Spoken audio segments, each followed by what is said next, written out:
Os destaques do Panorama CBN de hoje. A ala política do PT faz pressão para a saída do ministro Juscelino Filho, mas Planalto vê o caso com cautela. Ramon Menezes, técnico interino da Seleção Brasileira, divulga lista de convocados para amistoso com novidades. Dos 23 jogadores chamados, 12 não estiveram na Copa do Mundo do Catar.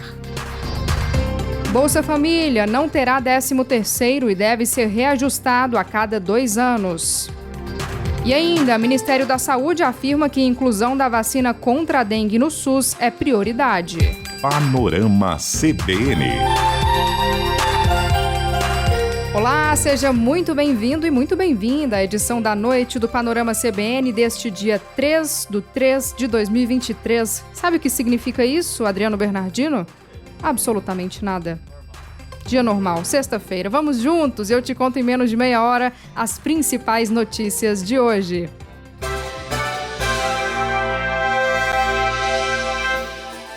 Nós começamos com o assunto do dia de hoje, a situação do ministro Juscelino Filho. Apesar da pressão da ala política do PT para pedir a saída do ministro das Comunicações, o primeiro escalão do Planalto vê o movimento com cautela. Segundo a apuração da nossa repórter Isa Staciarini, a avaliação de ministros é que é necessário ter prudência em pré-julgamentos e que o presidente Lula vai dar a chance de o ministro se defender. Ontem, Lula disse que vai conversar com Juscelino Filho na próxima segunda-feira para saber a versão dele e, se não comprovar inocência, ele vai deixar o governo. Mas essa reunião ainda não está oficialmente marcada e Juscelino está no exterior, onde ele cumpre a agenda desde o dia 26 de fevereiro em Barcelona, na Espanha. Se a exoneração ocorrer, essa seria a primeira baixa do governo Lula. Além do desgaste que tem enfrentado, Juscelino Filho está isolado politicamente dentro do próprio partido, União Brasil, que não reconhece a indicação dele para ser ministro como sendo do partido, mas sim do senador Davi Alcolumbre. E aí, por essa razão, embora União Brasil tenha 3 ministérios, Juscelino não é visto como cota do partido. Há um distanciamento entre caciques do União Brasil com ele e não há nenhum movimento interno para sair em defesa da permanência dele no governo Lula, como explica o vice-presidente do União Brasil, o ex-deputado Júnior Bozella. A minha impressão é que não tem essa participação do partido ou da bancada na indicação dos ministros. Para mim está muito claro. Automaticamente que não há essa construção inicial, não vejo por que agora existiu uma defesa nesse sentido. Eu acho que também nem houve um movimento, não há uma fritura, mas também não há uma defesa. Na edição da manhã do Panorama CBN, a Bianca Santos detalhou as polêmicas envolvendo o ministro, mas eu te lembro que ele é acusado de receber diárias do governo e usar o avião da FAB para ir a um leilão de cavalos em São Paulo. Mas também pesam contra ele outros episódios. Mesmo assim, a avaliação é que é necessário tratar as denúncias com cautela. Sem nenhuma experiência na área de comunicação, o ministro é médico radiologista e até ano passado era um deputado sem grande notoriedade. Na trajetória política, ele chegou a fazer elogios públicos ao ex-presidente Jair Bolsonaro e votou pelo impeachment da ex-presidente Dilma Rousseff em 2016. Ainda no noticiário político, algumas falas do presidente Lula em entrevista ontem à Band News repercutiram. Uma delas foi sobre ignorar a lista tríplice na indicação do novo Procurador-Geral da República. O presidente da Associação Nacional dos Procuradores da República, Ubiratã Caseta, afirmou ao Jornal da CBN que a declaração do presidente Lula de que não vai usar a lista tríplice para escolher o próximo PGR é decepcionante. Ele disse que ainda não conversou com o chefe do executivo após a posse, mas destacou que vai tentar convencê-lo a seguir as sugestões da entidade. Que nós confiamos e ainda continuamos a confiar no espírito republicano e democrático do presidente da República e faremos, até a indicação do sucessor do atual Procurador-Geral da República, cujo mandato termina no final de setembro, faremos todo o processo de convencimento para tentar que o presidente volte a cogitar, volte a agir como agiu nos seus 2 mandatos anteriores e se utilize da lista, reconhecendo que ela é um mecanismo mais transparente e republicano para a escolha do Procurador-Geral. O Biratã Caseta ainda afirmou que a elaboração da lista tríplice passa por um processo criterioso, envolvendo a análise do histórico dos indicados no Ministério Público. Segundo ele, o processo dá transparência à escolha e permite que o debate seja mais claro à sociedade. Um processo transparente em que as pessoas conheçam de antemão quem são os candidatos permite que a sociedade faça, inclusive, também esse filtro. Como é que essa pessoa se comportou nos últimos anos? Qual foi a posição dela como membro do Ministério Público nos últimos 20, 30 anos? Eu tenho certeza de que o processo de lista tríplice, embora, obviamente, sempre a escolha permita problemas, ela é um antídoto para as escolhas antirrepublicanas. Voltamos a falar agora sobre o novo Bolsa Família, lançado ontem pelo governo. A medida provisória editada pelo governo que relançou o programa prevê uma trava que só permite o reajuste do valor pago aos beneficiários a cada 2 anos. O trecho da MP impede o governo, por exemplo, de reajustar o benefício antes desse prazo. E aí, por ser uma medida provisória, o texto ainda precisa ser aprovado no Congresso Nacional dentro de 4 meses para não perder a validade. O governo não deve enfrentar dificuldades na aprovação, mas deve haver resistência a alguns pontos, e esse trecho deve ser alterado ao longo da tramitação. Questionado sobre o motivo da trava, o Ministério do Desenvolvimento Social disse que é preciso avaliar o cenário econômico para definir o eventual reajuste. Mas a Secretaria Nacional de Renda e Cidadania, Eliane Aquino, disse que a ideia é reajustar com base na inflação. Não dá para a gente assegurar agora, vamos fazer esse acompanhamento, sabe? Vamos fazer essa atualização e depende de como que está o orçamento. Então, o que significa, o que vocês precisam ter na cabeça, assim, que se o cenário estiver bem, nós com certeza teremos assegurado essa correção, mas depende de todo um cenário. Um decreto ainda será editado pelo presidente Lula para regulamentar o novo programa, mas o governo já adiantou que não vai pagar 13º salário aos beneficiários do Bolsa Família. Isso porque Bolsonaro, no ano passado, anunciou o pagamento de 13º às mulheres beneficiárias do programa. O Ministério do Desenvolvimento Social afirmou que houve um uso eleitoreiro do benefício e que não cabe esse tipo de pagamento no programa. Vamos agora aos indicadores econômicos do dia. O dólar comercial fechou o dia com leve queda de 0,06%, cotado a R$ 5,199. O euro terminou negociado a R$ 5,529, com alta de 0,36%. O Banco Central vai apresentar as diretrizes do projeto piloto da moeda digital brasileira, o chamado Real Digital, na segunda-feira. A iniciativa será detalhada em entrevista na sede do banco em Brasília. O Real Digital, junto com toda a infraestrutura que será criada ao seu redor, será lançado para uso da população ao final de 2024.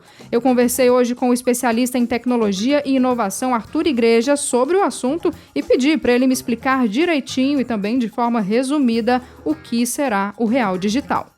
Então, o Real Digital nada mais é do que uma versão digitalizada, um token do real. Então, é uma moeda que vai ter paridade com o real. O que isso quer dizer? É uma versão digitalizada, emitida pelo Banco Central, regulada pelo Banco Central, que usa blockchain. Então, o que isso quer dizer na prática? Ela usa os mesmos mecanismos de uma criptomoeda, mas não é uma criptomoeda. Então, não é um Bitcoin ou não vai ter relação com o preço de qualquer criptomoeda. Ou seja, um real digital vale exatamente R$1.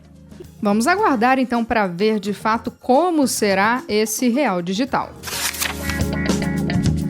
Ainda no noticiário econômico, eu te conto que a cofundadora e CEO do Nubank no Brasil, Cristina Junqueira, vendeu as ações do Banco Digital. Ela alienou 590 mil papéis. Considerando o valor da ação no momento e o câmbio de hoje, a venda teria movimentado aproximadamente 14 milhões de reais. Antes da negociação, Cristina tinha uma fatia de 2,7% no Nubank.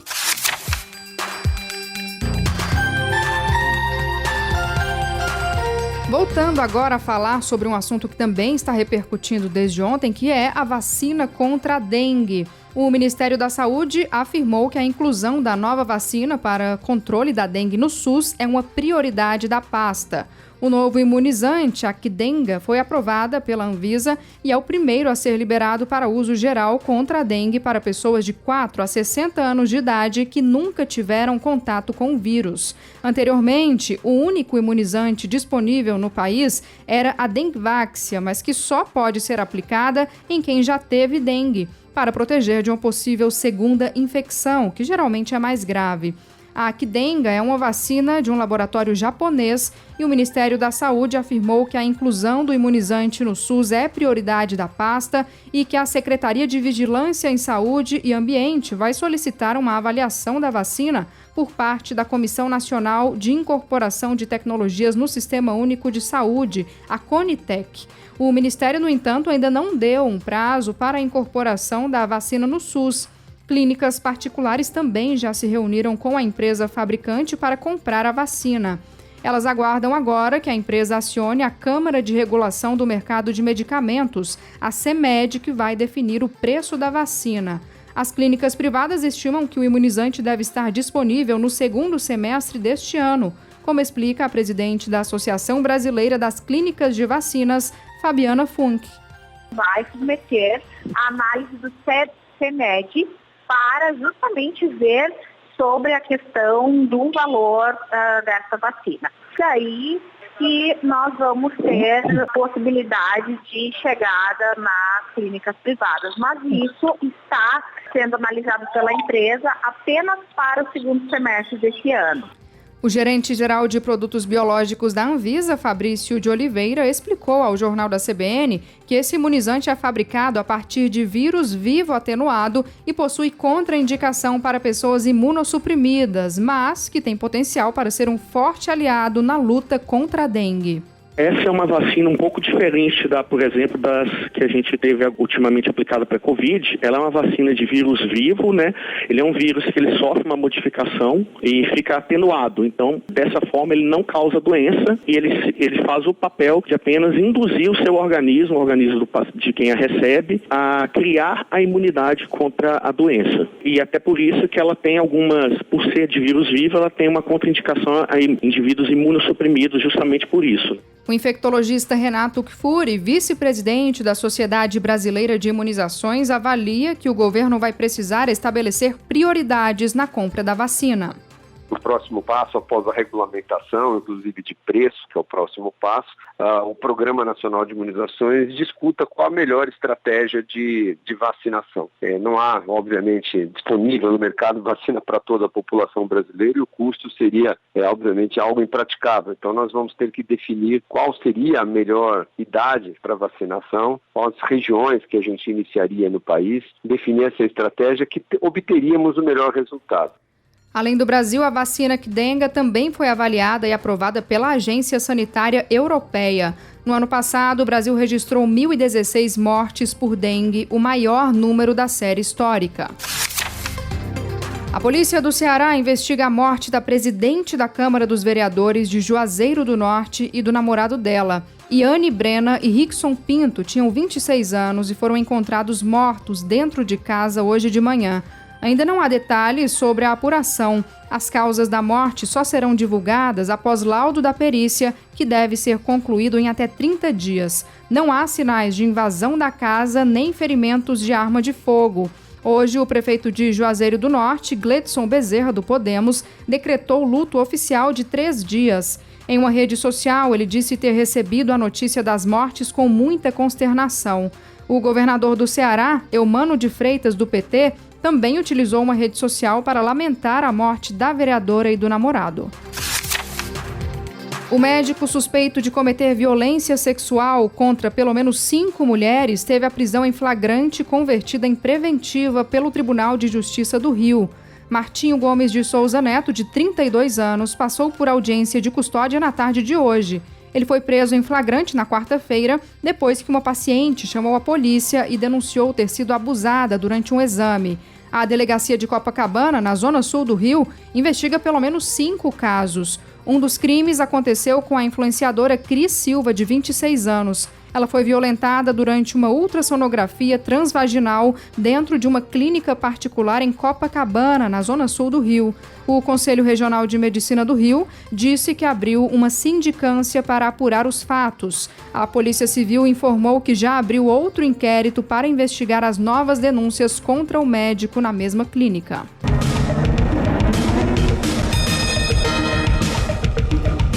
Começando agora o nosso noticiário internacional, o CEO do TikTok vai prestar depoimento ao Congresso dos Estados Unidos no próximo dia 23. Ele deverá esclarecer se o aplicativo coloca em risco a segurança de cidadãos americanos. A audiência também foi convocada para tratar a relação da rede social com o Partido Comunista Chinês. Desde outubro, a controladora do TikTok é acusada de espionar jornalistas dos Estados Unidos. Atualizo agora o que a Bianca Santos já te contou na edição da manhã do Panorama, que o mercado da família da esposa de Lionel Messi foi atacado durante a madrugada. 14 tiros foram disparados contra o local. O estabelecimento de Antonella Roccuzzo fica em Rosário. A cidade, a terra natal do jogador, e é considerada a mais perigosa da Argentina. Os criminosos deixaram uma mensagem para Messi. Eles disseram que estão à espera do atleta e que o prefeito não vai proteger o craque do Paris Saint-Germain porque o político seria narcotraficante. Depois desse ataque, o pai e representante de Messi, Jorge Messi, disse que conversou com o jogador e que a ação criminosa não vai mudar a relação dele com a cidade. A família de Messi costuma passar datas como Natal e Ano Novo em Rosário.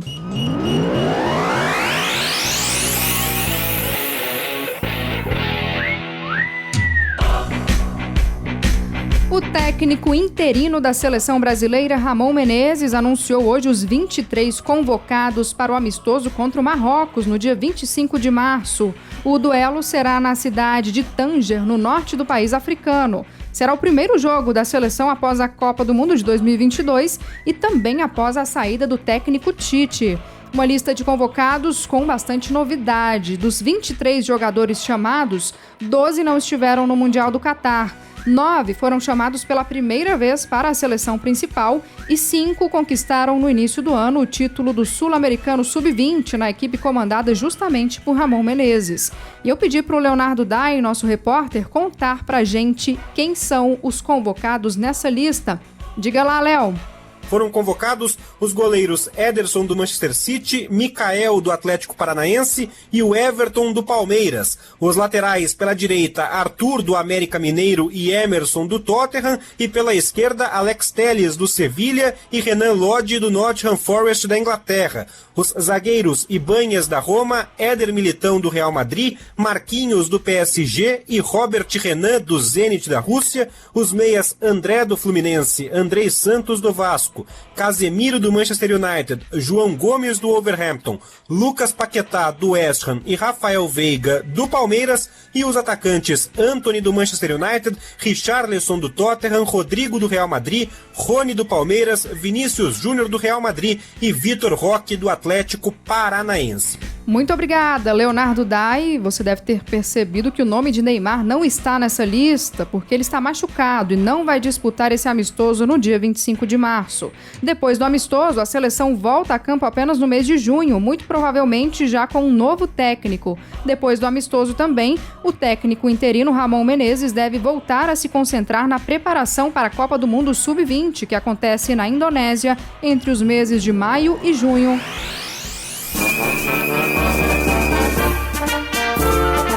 Sexta-feira é dia de você sabe o que, né? Rádio Sucupira. O que será que aconteceu esta semana em Sucupira? Vamos ouvir.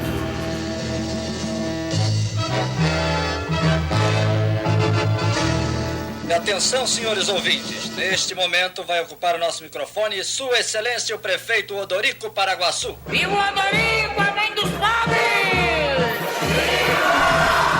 Neste momento, o senhor Presidente da República assina a medida provisória que institui o programa Bolsa Família.